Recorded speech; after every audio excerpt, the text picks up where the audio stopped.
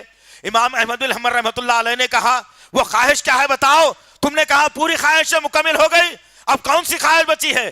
کہا کہ میں نے سنا ہے اس علاقے کے اندر ایک نیک آدمی ہے احمد بن حنبل، میری اللہ اس سے ملاقات کروائے، مگر میری موت نہ آئے، میری خواہش ہے کہ اللہ اس سے ملاقات کروا دے۔ امام احمد بن حنبل نے مسکرا کر کہا کہ وہ میں ہی ہوں۔ اس شخص نے خوشی سے کہا کہ اللہ نے استغفر اللہ کی برکت سے آج آپ سے بھی میری ملاقات کروا دی۔ تو دل میں جو خواہش ہوگی تم استغفر اللہ پڑھتے جاؤ، اللہ تمہاری خواہش کو پوری کرے گا، اور ہر فتنے سے اللہ تعالیٰ تمہاری حفاظت کرے گا، بشرطے کہ یقین اور ایمان ہو میرے اندر۔ کہاں ہے دوست؟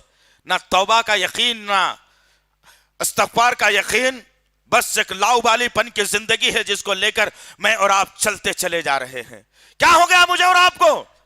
کیوں اللہ کے ہم بارگاہ کے اندر اپنے گناہوں کو رکھ نہیں سکتے؟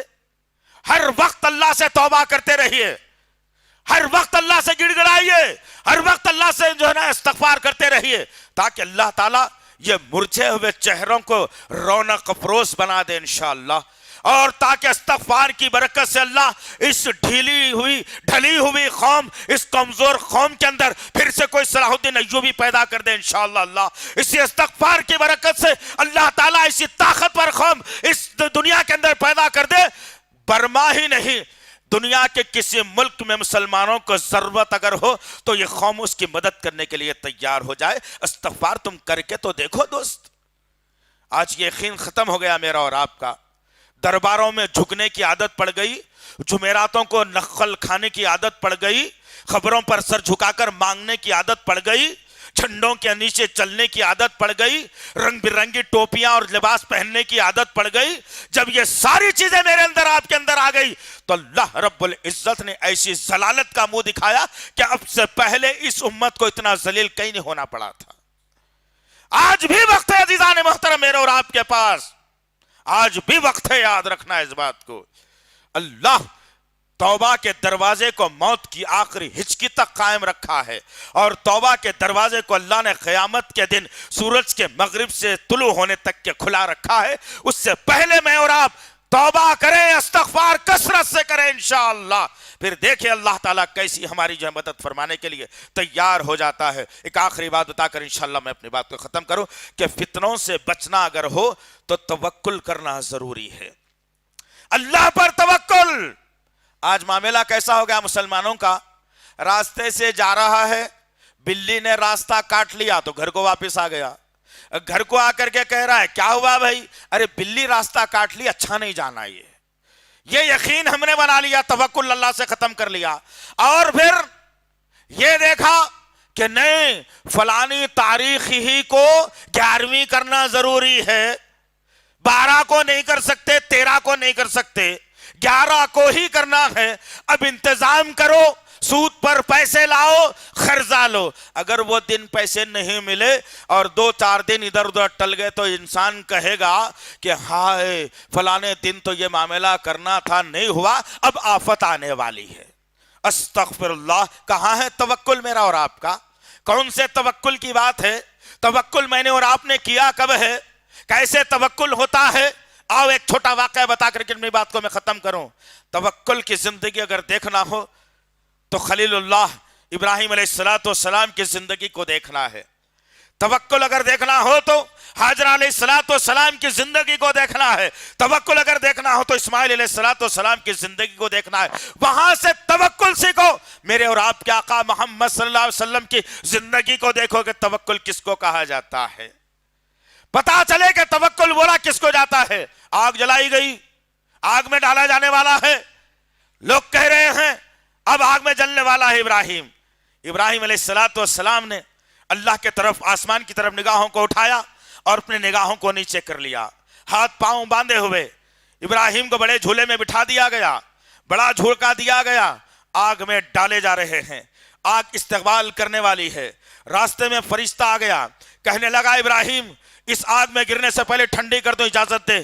کہا کہ نہیں, رب میرا میرے لیے کافی ہے. یہ توکل ہوتا ہے, یہ توکل ہوتا ہے کہ رب کی ذات پر یقین کر لیا جائے. ابراہیم علیہ السلام آگ میں ڈالے گئے. آگ کو حکم دیا گیا صرف بنی ہوئی رسیوں کو جلانا, جسم کو نہیں. رسیاں جلی. ابراہیم علیہ السلام کھڑے ہوئے, نعرہ بلند کیا, حسبی اللہ نعم الوکیل, کہا میرا اللہ میرے لیے کافی ہے. نعم المولا و نعم النصیر, وہ میری مدد کے لیے کافی ہے, میں کسی مدد لینا نہیں چاہتا. یہ یقین ہونا چاہیے, یہ توکل ہونا چاہیے. آج ہم ذرا سی بات پر پریشان ہو جاتے ہیں. 6 مہینے تجارت اچھی چلی, 7ویں مہینے میں ذرا تجارت میں کچھ گڑبڑ ہو گئی تو انسان سوچنے پر آمادہ ہوتا ہے کہ ہائے کیا معاملہ ہو گیا, ایسی میں نے کیا غلطی کر دی کہ 6 مہینے سے اچھا چل رہا تھا, 7ویں مہینے میں نقصان ہو رہا ہے, آخر ماجرا کیا ہے. ارے ہونے دے یار, سوچ تو صحیح اللہ کی کیا مصلحت ہے اس کے اندر. دعا کر اللہ سے, گڑ گڑا اللہ سے, نوافل کا اہتمام کر, قرآن کی تلاوت کر, ذکر اللہ کو اپنی زبان پر سجا لے, استغفر اللہ کو کثرت سے کر لے. پھر دیکھ اللہ تعالیٰ اس توکل کے ذریعے سے ایسا مال تیری دکان میں بھر دے گا, ایسا مال تیرے گھر میں بھر دے گا, تو یہ یقین بھی نہیں ہوگا کہ وہ مال اللہ نے کیسے تیرے گھر میں پہنچا دیا. یقین تو کرو, توکل تو کرو, اپنے آپ کو ڈھال لو اللہ اور اس کے رسول کے راستے میں. کل قیامت کے دن یہی توکل ہمارا کام آنے والا ہے. میری ماں بہنوں کے لیے بھی ایک نصیحت ہے کہ توکل ان کے پاس سے بھی کم ہوتا نظر آتا ہے. جب کبھی پریشانی میں آ جاتی ہے تو واویلا کر لیتی ہے, گریبان چاک کرتی ہیں, بال نوچتی ہیں, پریشان ہوتی ہیں, الفاظ غلط اختیار کرتی ہیں. اور توکل کا معاملہ اگر دیکھنا ہو تو حضرت ہاجرہ علیہ السلام کو ابراہیم علیہ السلام ایسی وادی میں چھوڑے جا رہے ہیں جہاں کوئی رہنے والا نہیں, ایسی وادی میں چھوڑے جا رہے ہیں جہاں پانی پینے کے لیے نہیں, ایسی وادی میں چھوڑے جا رہے ہیں جہاں کھانے کے لیے نہیں, جہاں ایسی وادی میں چھوڑے جا رہے ہیں جہاں چھت بھی نہیں ہے. ایسی وادی میں ہاجرہ علیہ السلام کو اللہ تعالیٰ نے چھوڑنے کا حکم دیا.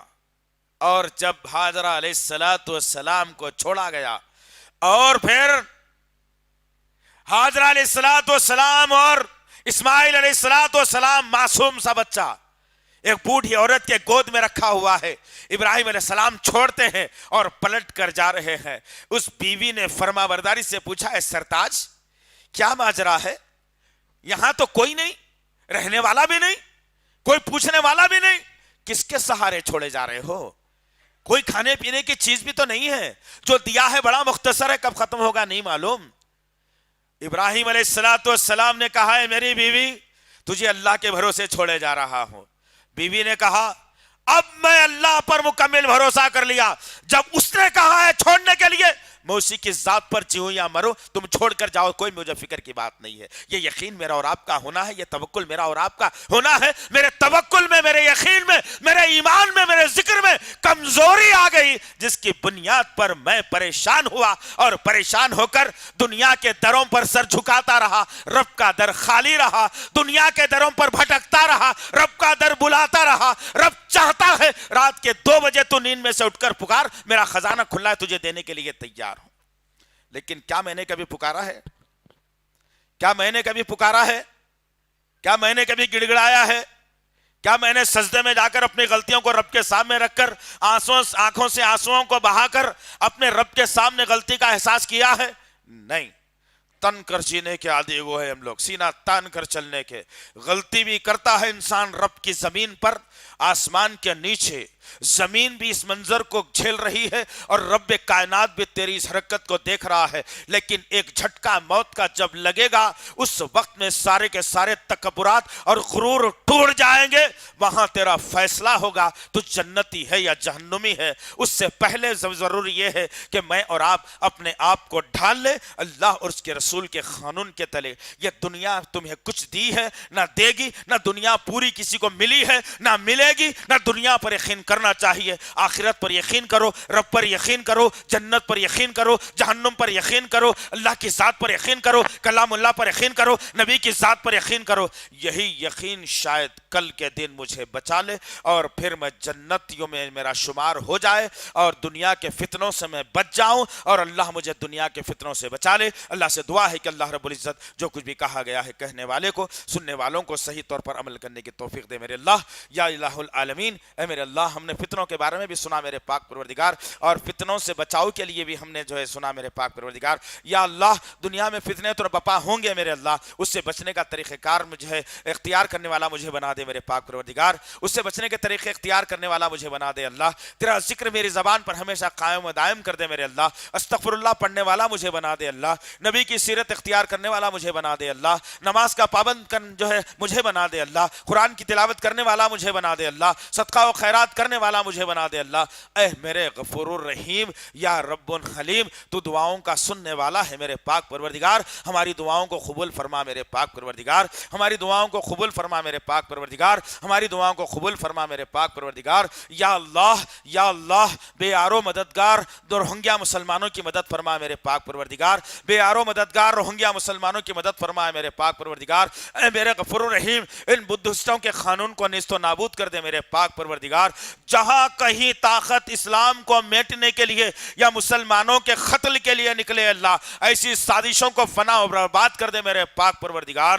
یہ ملک ایک امن کا گہوارہ ہے میرے غفور الرحیم، اس ملک کی آزادی کے لیے ہمارے رہنماؤں نے، ہمارے علماؤں نے، ہماری ماؤں نے، ہمارے معصوموں نے اپنے خون کا نذرانہ دے کر ہندوستان کو انگریزوں کی غلامی سے نجات دی میرے پاک پروردگار۔ لیکن کچھ ظالم لوگ آج حکمران بنے بیٹھے ہیں اور کہتے ہیں کہ یہ ملک ہمارا ہے تمہارا نہیں۔ اے اللہ ایسے ظالموں کے سروں کو مروڑ دے میرے اللہ، ایسے ظالموں کے پنجوں کو مروڑ دے میرے اللہ، ان کے خیالات کو نیست و نابود کر دے میرے اللہ، ہندوستان کی ہر مسجد سے اذان کی صداؤں کو بلند کر دے میرے اللہ، ہمارے ملک کے علماؤں کی حفاظت فرما میرے اللہ، ہمارے ملک کے مساجد کی حفاظت فرما میرے اللہ، ہمارے ملک کے مدارس کی حفاظت فرما میرے اللہ، ہمارے ملک کے نوجوانوں کی حفاظت فرما میرے اللہ، ہمارے ملک کے ماؤں کی عصمتوں کی حفاظت فرما اللہ، ہمارے ملک کے بچوں کی حفاظت فرما اللہ۔ یا الہ العالمین جو جذبات میں آ کر غلط طریقہ اختیار کر رہے ہیں اللہ انہیں نیک توفیق سے نواز دے